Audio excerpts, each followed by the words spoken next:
Hey there, everyone. Pedro Bautista here for Pedro Bautista Photography. In the last video I uploaded, I went a bit into how I edit black and white images, my personal preferences, and the steps that I take on what I do.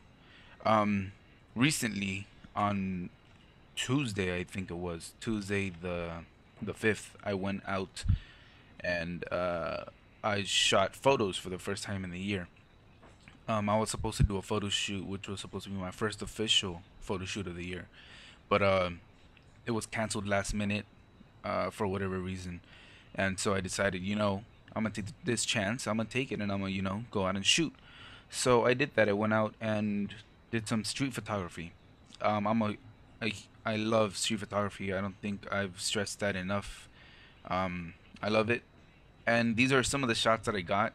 Here I have 7 photos. In total I took about 20 something, just because throughout the time that I've spent, doing street photography, I used to shoot a lot, and then get, still about around 10 images.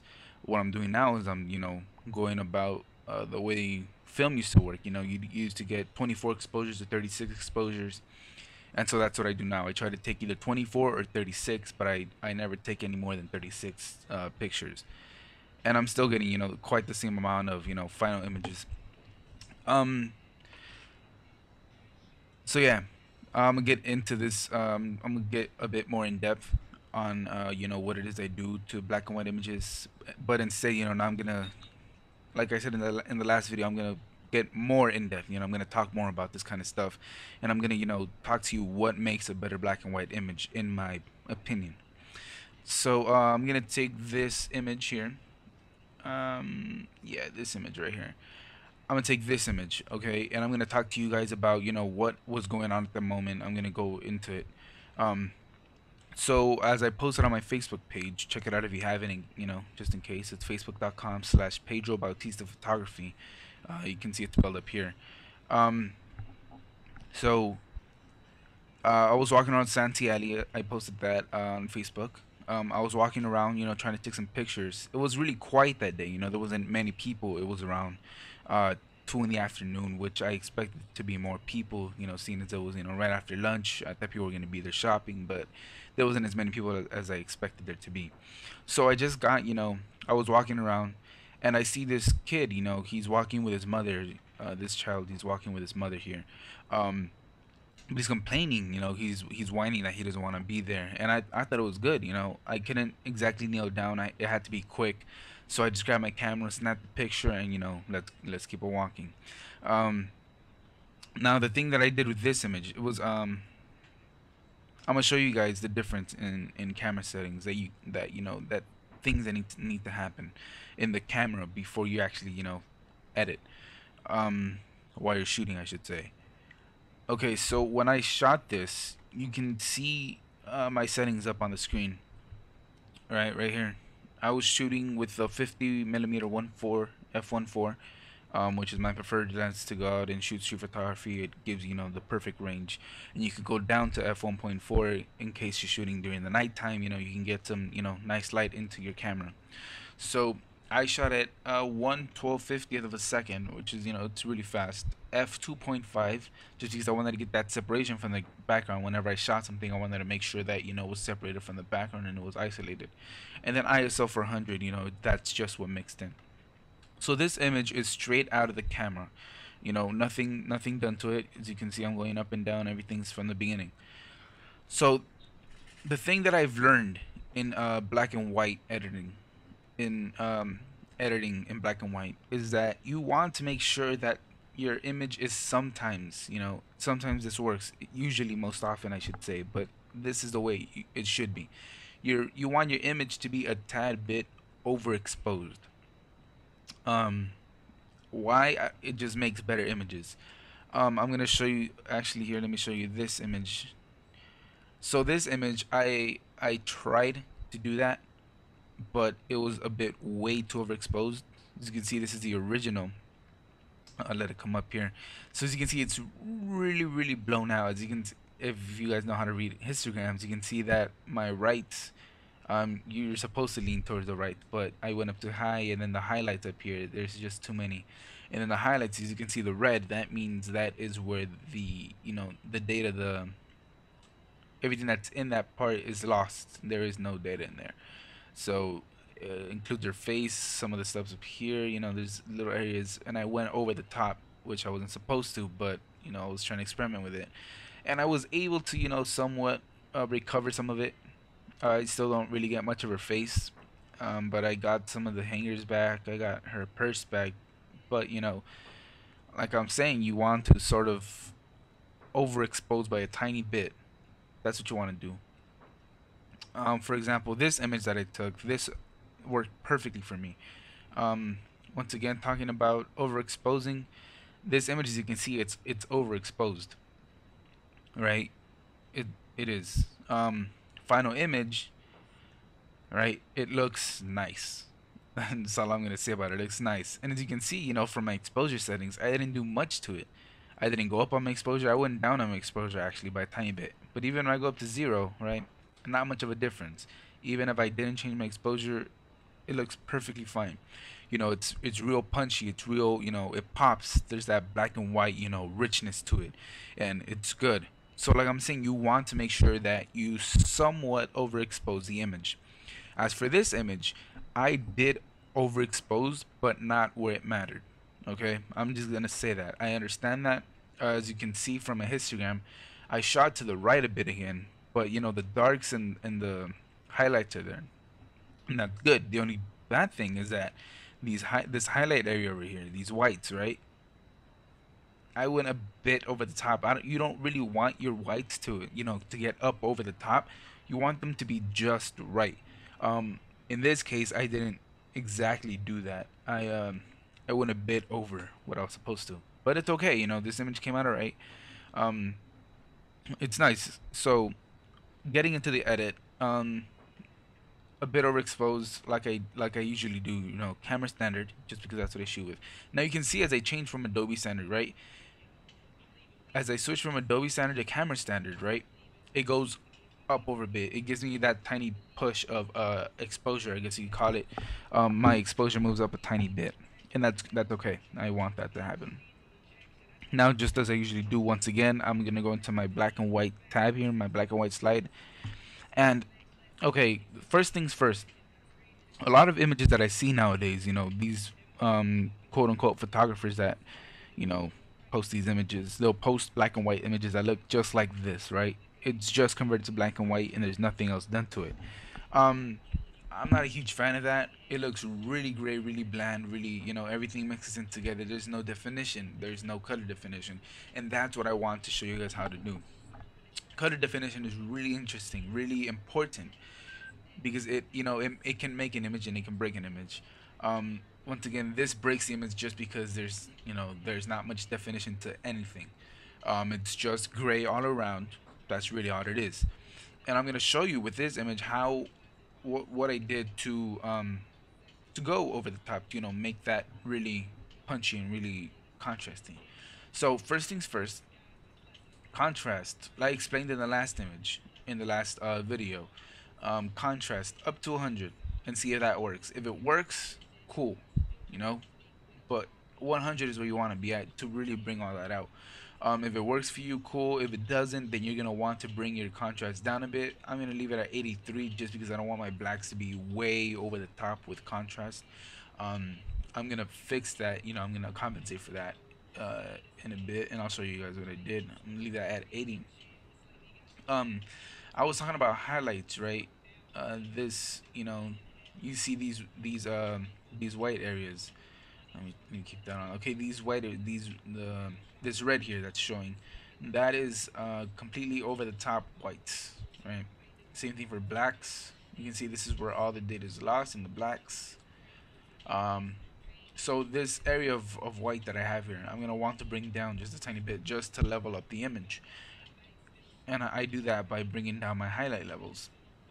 Now I don't want to bring it down too much because then it's it's not my thing. There's no other reason for it. Um, so I'm gonna just bring it down a bit. 22 is about right. Now I'm gonna bring up my shadows. Why am I gonna bring up my shadows? Well, as you can see here, under his chin, under his eyelids, right? it gets a bit dark, and I want to keep some of that in there. Right, so I'm gonna just bring it up a bit. 15. You see how his face, it brought up the face a bit more. There's a bit more detail in there, and that's what we want to do. I told you on contrast I went 80, right?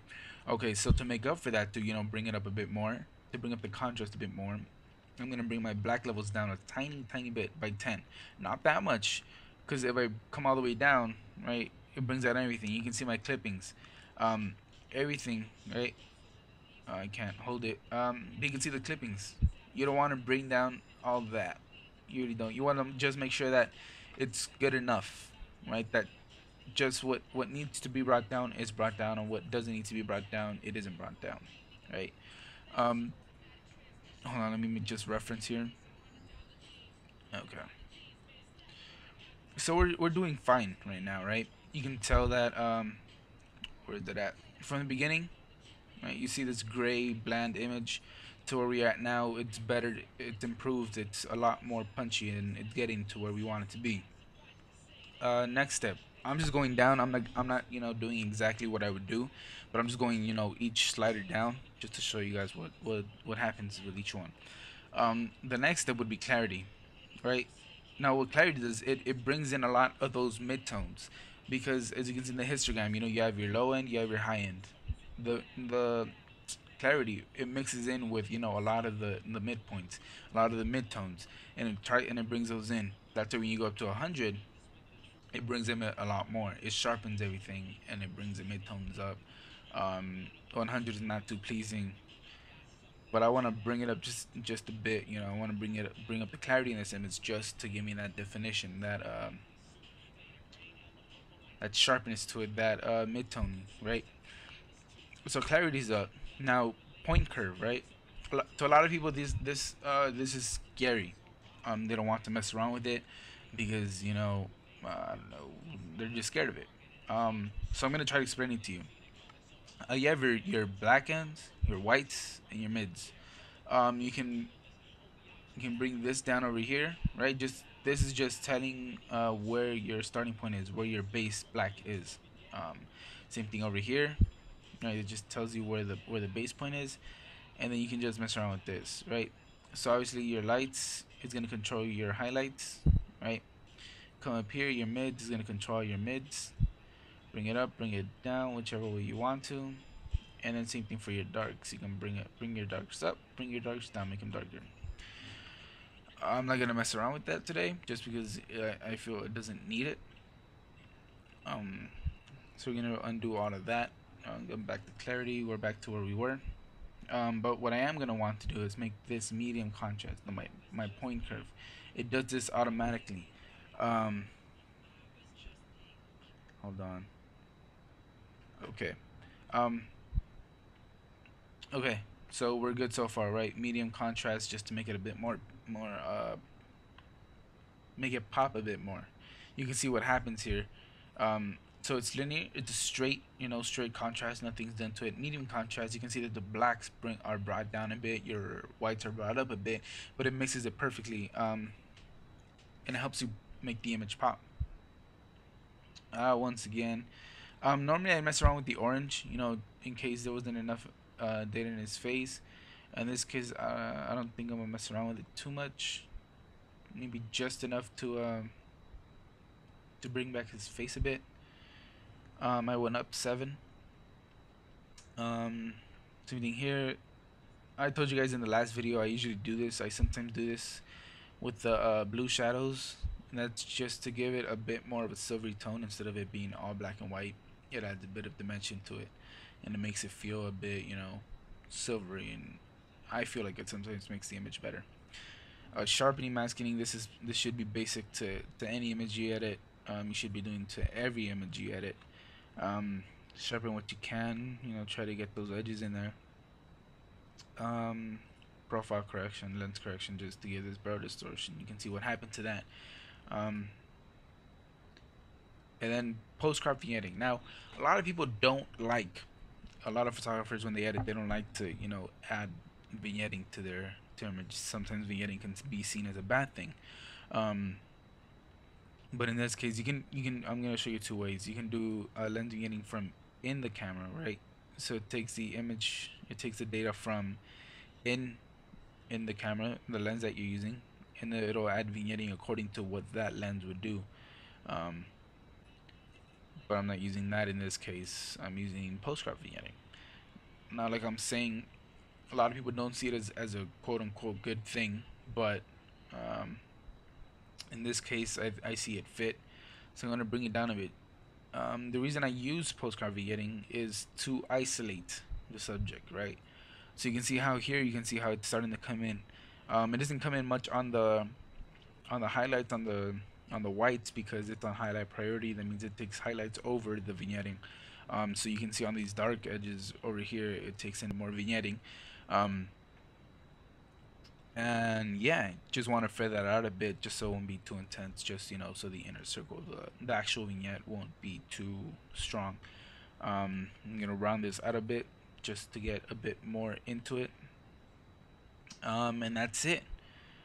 So remember the things you need to remember for in camera before you actually shoot the image. You want to make sure you somewhat overexpose the image. That's a bit crucial. That allows you to pop images more, to have these images seem like they have more to them, right? You can separate your blacks from your whites a bit more, and it gives you that definition. I can tell you all these things, but it really is on you how you edit your images. I'm just trying to give you some tips, some little pointers here and there on how to make your image better, how to make your image pop a bit more. Um, I hope I've achieved that. I hope you've learned something. If you watch this, thank you. Be sure to subscribe. I'm starting to put out a lot more content. I'm shooting a lot more. Rate it. If you have any questions, especially question guys, if you have any of those, please, please, please put that into the comment section below. Like I said, I'm trying to help you guys out, trying to give you guys pointers. So if you guys do need help, do not hesitate to ask. I'd be more than happy to help you guys. Um, Share this with your friends. If you have any friends that might benefit from this video, share it to them. Share it with your friends. And yeah, that's about it. Thanks for watching, guys. I'll try to put up another video in the next couple of days. I'll see what I do. Um, and yeah, that's it. Thanks once again for watching. Subscribe, rate, comment your questions. Yeah, peace.